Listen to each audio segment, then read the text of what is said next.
2 years ago today, I released a video that was ostensibly a letter to myself 10 years ago, but was really an admission that my mental health was not good, and in fact hadn't been good for quite some time. Specifically, I was suffering from the effects of anxiety and depression. And if you'd like to learn more about my specific case, then I'll leave a link to that video and all the videos I talk about down in the description. I followed that up a year later with an update talking about what I've been doing on my mental health journey over the past year. And this video, which I anticipate will probably be the last in this mini-series, seeks to continue that story, what I've been up to in terms of my mental health over the past 2 years. My reason for making these videos is to try and expand the conversation that we have about mental health. I think society has gotten a lot better at openly discussing mental health, and people feel that they are able to say if they are suffering, if they think that they may be in trouble. But what I think is still lacking is the discussion after that initial conversation. What happens next? Therapy? Medication? Talking to medical professionals? What these videos, this one and the previous one, are attempting to be is simply a data point, trying to show you what one person's experience has been like addressing their mental health over the previous 2 years. And perhaps you're watching this as somebody who identifies with some of the issues that I've mentioned, and you're curious as to what might happen to you. Perhaps you're watching this as somebody aiming to support a friend or a family member. I hope that these videos give you some kind of idea on both counts. And spoiler alert, I do feature something of a happy outcome. In this video, I basically want to talk about 3 things: medication, therapy, 2 things that have kind of defined the past year for me, but also some thoughts on trajectory and what this all kind of means. I've talked at some length in the previous video about medication, but to very briefly summarize, after my initial video 2 years ago, I went to a GP and was prescribed sertraline, which is a drug that counters both anxiety and depression. And I took sertraline for about 18 months. I'm happy to say that I am no longer taking medication. I'm happy to no longer be on medication because whilst it absolutely worked and it definitely made me less anxious and it brought up my average mood, incidentally, great timing to be taking that during a global pandemic, it did have some side effects. Notably, it basically mellowed everything else. Something that would have made me very happy previously just registered somewhere in the middle of my emotions, and equally something that was meant to make me very sad would just register in the middle of my emotions. Everything was just sort of reduced to shades of grey. I absolutely think it was the right decision to go on medication, and it definitely helped me through the most difficult part of the process of starting to address my mental health, those initial few months when I had to answer myself some really difficult questions. I'm very glad that I was on medication for that. But at the same time, I know that it was the right decision to come off of it because I felt like I wanted to be myself again. And after stopping taking the medication, I had this wonderful feeling of I could feel the kind of intense joy by watching your favorite movie or listening to your favorite music. And I remember there was one day when I nearly cried like 3 or 4 times because stuff was sad. And I remember being really happy that I was capable of feeling that sad again. Ultimately, medication's function in the arsenal of dealing with mental health is to deal with your symptoms. It doesn't do anything more than that. It just mitigates your symptoms.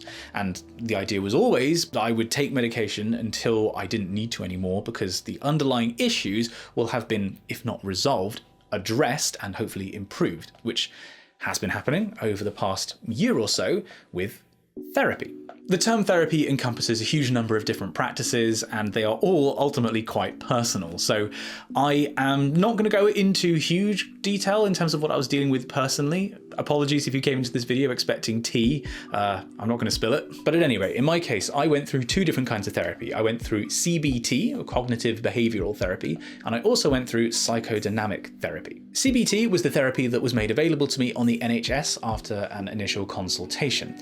And personally, I didn't find it particularly useful. It's fantastic that it's made available for free on the NHS, but unfortunately for me, it didn't make much of a lasting impact. CBT is kind of trying to rewire your brain. It's trying to address how you react to certain stimuli in certain scenarios and saying, right, okay, well, if this is making you feel a particular way, here's a tool that will make you feel a different way. And I think for certain people, that'll be very useful. Again, for me personally, it didn't really affect the way that I thought. It didn't really get to the heart of why I felt the way I felt. Because of this, I took the decision to find and regularly meet with a private therapist. And I will say up front that this was not cheap. It was £50 a session in my case, and I went to one session a week for 4 or 5 months. So you can do the maths on how much money that cost me. But do I think it was one of the best investments I've ever made? Absolutely yes. I ended up working with a phenomenal therapist called Chris. Hi Chris, if you're watching this. He refused to watch any of my videos whilst we were having sessions together, but he said that as soon as I ended up moving to Bath, he was going to find me on YouTube. And Chris was trained as a psychodynamicist, which is basically a way of looking at mental health as a kind of chain of events, rather than another approach like something like transactional analysis. It's quite similar actually to how I was trained in atmospheric physics. I was trained as a dynamicist, which means looking at how the Earth gets heated by the sun and warms up, and then that heats the air above it, and that air then moves. There's a kind of logical flow. It's a similar kind of thing with psychodynamics, as far as I can understand. The way that our sessions worked was basically an hour-long conversation with no particular goal in mind. It's not like we were working to a syllabus or a timetable or anything. And what that practically meant was, for the first week or two, just getting to know me and what my head is doing at the moment, what the big events in my life have been. But after that, inviting me to talk about something initially, and that could be something that happened to me that day, or it might be something that I'd mentioned in a previous session. And Chris would effectively kind of guide the conversation, but let me speak for myself and kind of draw my own conclusions and add his wisdom, you know, the information that he's learned from his training to my experiences, my insights. So he would say, for example, that, oh, that sounds like this person might be an example of a transitional object, and then talking about what that means and what it's meant for other people. But at no point was I told, this is what this means, this is what your life has been doing. It was very much based on letting me draw my own conclusions and kind of letting me come to realizations myself. And this was a very private process. It's something that I didn't even share with my fiancée quite frequently. There were lots of things that I wanted to keep for myself, partly for privacy, but also because they were so freshly formed in my head that I felt like I couldn't articulate them yet. And it would take time to just sit in my brain and feel like I knew where I'd kind of gotten to, what I'd actually realized. In my particular case, the ultimate realization, I guess, was that my anxiety, which I think is the root cause of an awful lot of my issues, is ultimately caused by a fear of disappointing others. And that's just something that's been seared into me for however many years, quite possibly since childhood. But recognizing that process, that idea, makes a tremendous difference in modifying my behavior. Because ultimately, the point of therapy is to take subconscious processes and just elevate them to the conscious. It's not actually to change you, it's not to rewire you, it's just to help you recognize what's going on inside your head. And with that knowledge, armed with knowing that, you know, this is the way my brain works, it modifies how I approach situations, and it has changed my behavior. When I'm in a situation where I'm feeling really anxious about doing something for somebody, there's a little voice now in my head that goes, wait, hang on, no, you're getting anxious because you're afraid of disappointing them, and they're not going to be disappointed, like, because of these reasons. And then suddenly, you know, your shoulders untense and you can breathe a little easier and you just generally calm down.